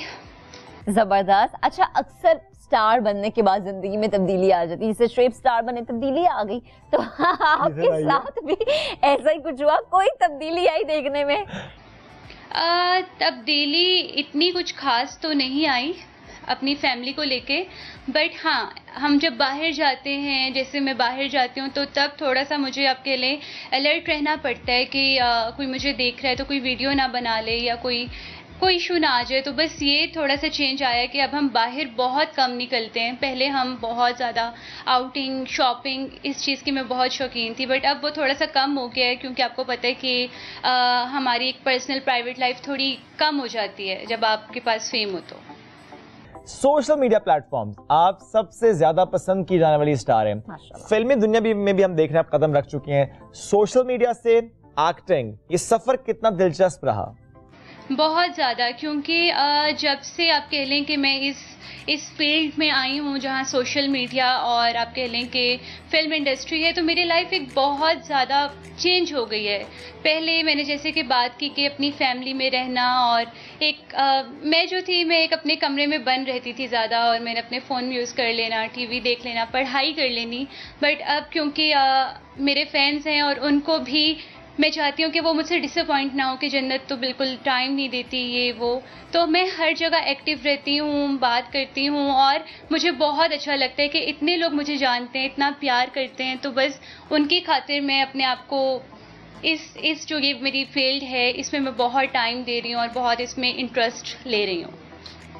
जबरदस्त। सफर जितना मर्जी मुश्किल हो जाए, मंजिल पे पहुंच के सुख का सांस आ जाता है। आपकी जिंदगी से मुतालिक बहुत सी मैं बातें करना चाहूंगी, लेकिन अभी क्यों ना जरा बड़ी ईद की हम बात कर लें, क्योंकि आपकी जिंदगी से मुतालिक तो खबरें भी आती रहती हैं। कुर्बानी के जानवर खरीदना, उनकी देखभाल करना, क्या इसका शौक है आपको या पहले शौक था अब वक्त नहीं है? बहुत ज़्यादा, बचपन से मुझे बहुत शौक़ है, और मैं तो अपने मामा पापा को फोर्स करती थी कि 1 महीने पहले आप ले आएँ ताकि हम उनके साथ ज़्यादा से ज़्यादा टाइम स्पेंड करें। बट वो 1 दिन पहले आता है और 1 दिन बाद चला जाता है, तो वो बात नहीं रहती। तो अब अगली ईद पे हमने यही कहा था कि हम लोग 1 महीना पहले ले आएंगे ताकि हम उनके साथ टाइम स्पेंड करें। और आपको पता है कि मैं वीडियोस बनाती हूँ, टिकटॉक बनाती हूँ, तो मैंने कहा था कि मैं उनके साथ टिकटॉक बनाऊँगी, पिक्चर्स लूँगी, इंस्टाग्राम पे पोस्ट करूँगी, अपने फैंस को दिखाऊँगी कि ये मैंने लिया है।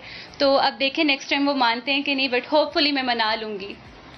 अच्छा जन्नत, जब आप छोटी थी, वैसे अभी भी आप बहुत बड़ी नहीं है, बट अभी छोटी थी, तो कुर्बानी के जानवर की खुद खिदमत करती थी? कुर्बानी के जानवर से जुड़ी कोई अगर याद है जो आप शेयर करना चाहें, जैसे हम भी आज शेयर करते हैं, हम तो वही भी थे। जी बिल्कुल। बचपन में तो मैंने कहा कि सुबह उठ के रात को सोने से पहले हम बच्चे, हम कज़न्स अपने जो कुर्बानी के जानवर होते थे उनके पास रहते थे हर वक्त, और हमारे मामा पापा ने डांटना बस कर दो बंदर आ जाओ, लेकिन नहीं, हम उनके पास हमने सारा दिन गुजार देना। और ऐसे जैसे वो बेस्ट फ्रेंड्स नहीं हो जाते वैसे हम कज़न्स और कुर्बानी के जानवर, हमारा आपस में ऐसा लिंक हो जाता था। बट याद मेरी इतनी कोई आप कह लें अच्छी मेमोरी नहीं है। मैंने एक दफ़ा देखा था कि हमने लिया था बकरा, और वो रात के टाइम स्लिप हुआ और उसका जो आप कह लें कि अंदर से गोश्त जो था वो फट रहा था। तो वो उसके बाद से ना मैं थोड़ा सा डरती हूँ उन चीज़ों से, इतना मतलब पास नहीं जाती, और जब आप कह लें कि वो कुर्बान होता है तो मैं पीछे हो जाती हूँ। और मुझे एक और चीज़ याद है, बचपन में मैं कहती थी इसको काट देंगे क्या आप, ये मर जाएगा, तो वो सोच के मुझे हंसी कभी कभी आ जाती है। तो जी हाय। अच्छा, बड़ी ईद को आप किस तरह से सेलिब्रेट करती हैं? क्योंकि हमने देखा कि कोरोना से पहले और बाद में माहौल बड़ा चेंज हो गया है, तो आप क्या समझती हैं कि क्या क्या तब्दीली आई है? बहुत ज़्यादा तब्दीली आ गई है। जैसे कि आप लोगों को पता है कि कोविड से पहले एक अलग ही रौनक होती थी। अभी आप बाहर जाएं तो काफ़ी लोग ऐसे हैं जो आपसे दूर दूर रहते हैं, मास्क पहनते हैं, सैनिटाइज, वो कुछ आप कह लें कि ओवर प्रोटेक्टिव कह लें लोग होते हैं, तो उनकी वजह से ज़रा पीछे पीछे रहना होता है। सेकेंडली मास्क तो हम पहनते हैं, बट आपको पता है ना वो वाली बात नहीं रहती, लोगों से दूर दूर रहना और किसी के पास जाके कोई बात नहीं करनी। इवन कि अभी हम लोग अगर कोई जानवर लेने जा रहे हैं मंडी में, तो हम लोगों ने हर चीज़ ध्यान से मास्क पहना हुआ है, सैनिटाइज किया हुआ है, दूर दूर से देख रहे हैं, वरना पहले जाना, बकरे को हाथ लगाना और इस तरह सब होता था। बड़ी ईद, आज का दिन, पहला दिन, सबसे पहले क्या खाना चाहेंगी? अच्छा, पहले तो चिकन खाती थी मैं हर ईद पे। बकरा है जो भी हो रहा है, मैं चिकन खाती थी, और मुझे फिर पापा ने कहा कि तुम मतलब क्या ऐसे ताकत नहीं आती इंसान में, ये वो। तो ऐसा हुआ कि 2 साल पहले मैं चिकन खा रही थी, ईद पे चिकन खा रही थी, और पापा ने ना ऐसे वो बनाया, बाइट बनाई उसकी गोश्त की, और मेरे मुंह में डाल दिया कि ये तुम खाओ। और वो जब मैंने खाया, मैंने कहा पापा ये चिकन है, कहते हाँ चिकन है। जब मैंने खाया, मैंने कहा पापा ये चिकन नहीं था, कहते पूरा तुमने खत्म करना है, पूरी रोटी इससे खानी है। तब से बस थोड़ा ना खा लेते हैं गोश्त, लेकिन फिर भी चिकन की ज्यादा शौकीन हूँ मैं। वैसे खाने की शौकीन लगती हैं मुझे। अच्छा, ईद पर मेहमानों की आमद शुरू हो जाती है जनाब, दावतें होती हैं। क्या कभी ऐसा है कि घर पे दावत हो और अम्मा ने कहा जन्नत आज तुम टिकटॉक यूज नहीं करोगी, खाना बनाओगी, कुकिंग करोगी? उसमें भी टिकटॉक ले आएंगी। टिकटॉक ले आएंगी। नहीं, कुकिंग तो कभी नहीं की मैंने, लेकिन एंड पे जब आप मेहमान आए होते हैं तो चाय बन जाती है, वो चाय मैं बना देती हूँ क्योंकि मेरे पापा को मेरे हाथ की चाय बहुत पसंद है, तो सबके लिए चाय बना देती हूँ। और ईद वाले दिन कुकिंग मामा करती हैं, मामा घर में कलेजी बनाती हैं जो मैं नहीं खाती लेकिन सबको बहुत पसंद है, तो बस हम खाते हैं, यहीं पे बनाते कम है। अच्छा, ज्यादा फेवरेट कौन है घर में, आप या अलिशबा? मैं चाहती तो ये हूँ कि मैं फेवरेट हूँ, बट अनफॉर्चुनेटली मैं फेवरेट नहीं हूँ। अलिशबा ज़्यादा, इवन कि मेरी भी फेवरेट अलिशबा है क्योंकि सबसे छोटी है, सबसे लाडली है, और चाहे वो सबसे छोटी है रोब उसका सबसे ज़्यादा है, तो सबकी भी फेवरेट अलिशबा है और मेरी भी फेवरेट अलिशबा है। लेकिन मैं चाहती हूँ कि काश मैं होती, बट वो छोटी है तो खैर है। सही। अच्छा, मुझे बताएं कि बहुत से प्रोजेक्ट्स ऐसे हैं जिन पर आप काम कर रही हैं, अदाकारी के मैदान में भी आप एंट्री दे चुकी हैं, खुद भी माशाल्लाह आप ज़बरदस्त कमा रही हैं, तो क्या अब भी वालिद से आप फरमाइशें करती हैं या जो दिल करता है वो आप जाके खुद खरीद लेती हैं? आप कहती हैं मैं अगर अब्बा से अगर मांगूंगी ना पैसे तो इस फरमाइश के लिए अब्बा पैसे नहीं देंगे? नहीं, अपने जो भी हम अर्न करते हैं वो बस हमारे तक रहता है। मेरा तो ये, मैं बहुत सेव करती हूँ, मैं सेविंग बहुत करती हूँ, और अगर मुझे कुछ चाहिए होता है ना तो मैं 2 दिन पहले पापा की खिदमत और बढ़ा देती हूँ। मैं रात को जाके उनके पाँव दबाना शुरू कर दूँगी, लोशन लगा रही हूँ उनके पाँव पे, वो समझ जाते हैं, वो कहते हैं क्या चाहिए बताओ। तो अभी भी इवन के कुछ हमने खाना ऑर्डर करना हो तो आपको पता है उसका इतना बिल नहीं होता, 1000 हो जाता है, बट वो फिर भी पापा प्लीज़, पापा मंगवा लें, नहीं नो जंक फूड प्लीज़ पापा। और इसी तरह 2 दिन पहले खिदमत शुरू कर दें, तो कोई अगर अच्छी चीज़ चाहिए तो वो फिर 2 दिन पहले आप काम शुरू करोगे, खिदमत शुरू करोगे, तो 2 दिन बाद शायद वो मान जाए। जन्नत, कभी डांट पड़ी है वैसे आपको? घर में कोई सख्त है और कोई सख्ती करता है आप पे? कोई दिलचस्प बल्कि कहना चाहिए ऐसा वाक़या जो शेयर करना चाहिए कि डांट पड़ी हो? डांट तो बहुत ज़्यादा पढ़ती रहती थी मैं। वैसे तो एक मतलब आप कह लें कि अपने आप में रहने वाली बच्ची थी बचपन में, और अलिशबा सहज शरारती थी, बट जो मैं थी वो ज़रा ना अपने तक रहती थी। तो कभी अगर मैंने कोई काम कर देना ना गलत, तो मुझे पता होता था कि अब मेरा बहुत मुझे डांट पड़ने वाली है, और मैं इस बात पे शिकवा करती थी पापा से, और अभी भी करती हूँ कि आप मुझे क्यों डांटते हैं, उन्हें क्यों नहीं डांटते, वो जो मर्जी करें आप उन्हें कहते हैं कोई बात नहीं, मैं करूँ तो बस। इस चीज़ पे थोड़ा सा पापा से मेरा शिकवा होता है कि मुझे ना डांटा करें, मैं आपकी सबसे अच्छी बच्ची हूँ, तो जी। अब मुझे ये बताएं कि मशहूर होने के बाद एक तब्दीली जरूर आती है, जब भी आप कहीं जाते हैं ना फैंस की एक बड़ी तादाद आपके इर्द गिर्द मौजूद होती है। क्या कभी ऐसा हुआ कि आप कहीं गई हो बेतहाशा फैंस और आपने सोचा कितने आ गई, या ऐसा हुआ कि आप बुफे पे गई हो, प्लेट आपने भर ली और सामने से किसी ने कहा जन्नत आप, और जन्नत पहले फैन को देख रहे हैं फिर प्लेट को देख रही हैं, फिर जन्नत का एक खस्मा नुखा में खाना खाना है, जैसे हमारे साथ हुआ था 2 दरिया पे? नहीं, वो जो आप कह लें मोमेंट होता है ना जब आप कहीं जाते हो और फैंस आ जाते हैं, वो मुझे लगता है कि मैं उस वक्त बहुत ब्लेस्ड फील करती हूँ कि इतने लोग मुझे पसंद करते हैं। वो अपनी शॉपिंग अपना काम छोड़ के अगर मेरे पास आ रहे हैं ना, तो ये उनका प्यार है मेरे लिए, और मैं कभी भी ये फील नहीं करती मैं कहाँ फंस गई हूँ, मुझे निकालो ये वो। मैं हर एक बंदा जो सेल्फी लेने आ रहा है उसके साथ सेल्फी लूँगी, और फिर जब तक वो नहीं ये ब्लर आ गई है ये वो, जब तक वो सेटिस्फाई नहीं होता मैं कहती हूँ चलें आप और पिक्चर ले लें। तो इस तरह मुझे तो बहुत खुशी होती है, अल्हम्दुलिल्लाह। अच्छा जन्नत, मशहूर होने के बाद क्या ऐसा हुआ कोई फैन पीछे पड़ गया हो, बहुत ज्यादा परेशान किया हो, कॉल्स मैसेजेस बहुत ज्यादा ही आपको तंग कर रहा हो? नहीं, ऐसा कभी नहीं हुआ कि परेशान करता हो। बहुत से ऐसे फैंस हैं जो आप कह लें कि मेरे घर तक आ जाते हैं, बाहर पूरा दिन गुजार देते हैं कि जन्नत से मिलना है, पिक्चर लेनी है, और अक्सर मैं घर नहीं होती तो मुझे कॉल आती है गार्ड की कैसे आपसे मिलने आए हैं, तो मैं कहती हूँ आप उन्हें बिठाएं, मैं आती हूँ तो हम पिक्चर ले लेंगे। तो इस तरह भी होता है। अक्सर ऐसे भी होते हैं कि 3-3 दिन सामने हमारे घर के एक पार्क है, वहाँ पे आके जो फैंस है इवन के लड़कियाँ वो आके बैठ जाती थी कि कभी शायद जन्नत अपनी विंडो में आ जाए, तो मुझे वो इतना अच्छा लगता है ना कि मैं अब ज़्यादातर विंडो में जाके उन्हें वेव कराती हूँ। या वो घर में अगर कोई आता है मेरे साथ पिक्चर लेने, मैं हफ्ते में 1 दिन ऐसा ज़रूर रखती हूँ जिस दिन ना जो भी फैंस उन्हें मैं कहती हूँ कि जो करीबी हैं, जो मामा पापा को कहते हैं कि हमने मिलना है, मैं 1 हफ्ते में दिन ऐसा रखती हूँ कि वो मेरे घर आ जाएँ और उनके साथ 1 घंटा मैं ज़रूर स्पेंड करती हूँ। अच्छा जन्नत, मुझे ये बताएं कि जब आप फैमिली में किसी मकाम पर पहुंच जाते हैं तो जो बाकी कजन्स होते हैं ना, उनके माँ बाप कहते हैं देखा है उसको। अब आप मुझे बताएं कि कजन्स जो हैं वो जन्नत मिर्जा को कैसे देखते हैं, और स्टार बनने से पहले और बाद में कैसे पेश आते थे? अब जरा इज्जत से पेश आते होंगे, हमारे साथ ये हो चुका है। वो कहते हैं कि अगर तुम स्टार हो ना जन्नत तो बाहर हो, हमारे लिए तुम वही जन्नत हो जो बचपन में थी, जिसके साथ हम खेलते थे, एंजॉय करते थे। तो अभी भी अगर हम कजन्स आपस में, तो हम कहते हैं कि हम जो है ना, मैं जो फेमस हूँ बाहर लोगों के लिए हूँ, आपस में हमारा कोई चेंज, कुछ भी चेंज नहीं हुआ, बल्कि और ज़्यादा फ्रैंकनेस हो गई है हमें। अच्छा जन्नत, लेकिन अब हम देख रहे हैं कि अब आप जब फेम तो आपको मिल गया, लेकिन अब टिकटॉक पर आप उस तरह नहीं आ रही, टिकटॉक वीडियोस बहुत कम कर दिए, क्या वजह है? इसकी वजह मेन ये है कि अब टिकटॉक के अलावा भी कुछ काम होते हैं, लेकिन क्योंकि फेम मुझे टिकटॉक ने दिया और टिकटॉक की वजह से आज मैं जो भी हूँ तो उसकी बेस टिकटॉक थी, तो इसलिए मैं अपने टिकटॉक पे भी उतना ही एक्टिव रहना पसंद करती हूँ जितना मैं बाकी कामों में हूँ।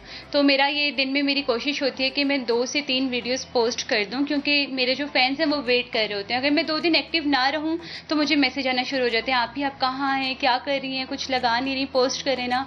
तो मेरी यही कोशिश होती है कि मैं टिकटॉक पे भी एक्टिव रहूं और बाकी जो काम मेरे शूट्स वगैरह हैं वो भी साथ साथ चलते रहें। इवन कि जब मैं शूट पे आती हूँ तो मैं कहती हूँ कि मुझे 2 मिनट दें, मैं अपनी 2 वीडियोस बना के अपलोड कर दूँ, फिर अपना काम हम कर लेंगे। तो इस तरह मैनेज हो जाता है। इस ईद, इस त्यौहार, कोई ऐसा खास शख्स है जिंदगी में जिसके नाम ये दिन करना चाहेंगी, जिसके साथ ये दिन बिताना चाहेंगी, जिसके साथ आप खाबे और एंजॉय करना चाहेंगी? मैं इस ईद के ख़ास दिन को अपने फैंस के नाम करूँगी, क्योंकि आज मैं जो भी हूँ, जिस भी मुकाम पे हूँ, मैं उनकी वजह से हूँ और ये उन सब का प्यार है मेरे लिए कि वो उनके प्यार से आज मैं यहाँ पे बैठी हूँ और मैं उन सब से बहुत प्यार करती हूँ और ये आज का ख़ास दिन मैं उनके नाम करती हूँ। ठीक है। अच्छा मुझे बताएं कि गुनगुनाने का कितना शौक है? वैसे दूसरे गानों पे तो हम आपको जो है ना बड़ी मज़े की वीडियोस बनाते हुए आपको देखते हैं। मुझे बताएं जब हम कहते हैं कि हम गाने सुन रहे हैं तो सुनते सुनते कभी कभी गुनगुनाना भी शुरू कर देते हैं, तो ईद पर हमारे नाजरीन और स्पेशली आपके जो फैंस हैं, अगर उनके लिए थोड़ा सा गुनगुना दें। थोड़ा सा नहीं, मौसीकी सुनने का शौक है, करने का शौक नहीं है, क्योंकि मुझे पता है अगर मैंने यहाँ पे अभी गाना गा लिया तो काफ़ी लोगों के टीवी ख़राब हो जाएंगे, उनके कानों से खून आएगा, इसलिए मैं ना गाऊंगी, ना मैं चाहूँगी कि किसी का टीवी या किसी के कान ख़राब हो। तो आप भी मुझे ना कहिएगा गाने का। जबरदस्त, थैंक यू सो मच जन्नत। और यकीन करें कि जब हम आपसे बात करते हैं ना तो हमें ये एहसास होता है कि ठीक है, एक बंदी मशहूर है, सही मशहूर हो गई, बाकी टैलेंट। क्या बात है जी, बहुत शुक्रिया। आज का ये दिन, आज का ये शो, जब इसकी हम बात करते हैं, हमारे बहुत से मेहमान यहाँ पर आए, बड़ा मजा आया और उम्मीद है आपको भी बहुत ज्यादा मजा आया होगा। कीप वॉचिंग समा टीवी और कल का दिन भी हमारा बड़ा खास शो आपका मुंतजर है। बहुत सा ख्याल रखिए, एंजॉय कीजिए, खाने खाइए और जो साथ मिल बैठिए तो अना कुर्बान कीजिए, सिर्फ एंजॉय कीजिए। एक मैं बात कहूँ कि पेट का प्लीज अपने ख्याल रखें, इतना ना खाएं कि बाथरूम के बाद लाइनें लग जाए। तो जनाब अपना बहुत सा ख्याल रखिए। अल्लाह हाफ़िज़। हम खाने चल रहे हैं, हम खाने चलते हैं। भागो।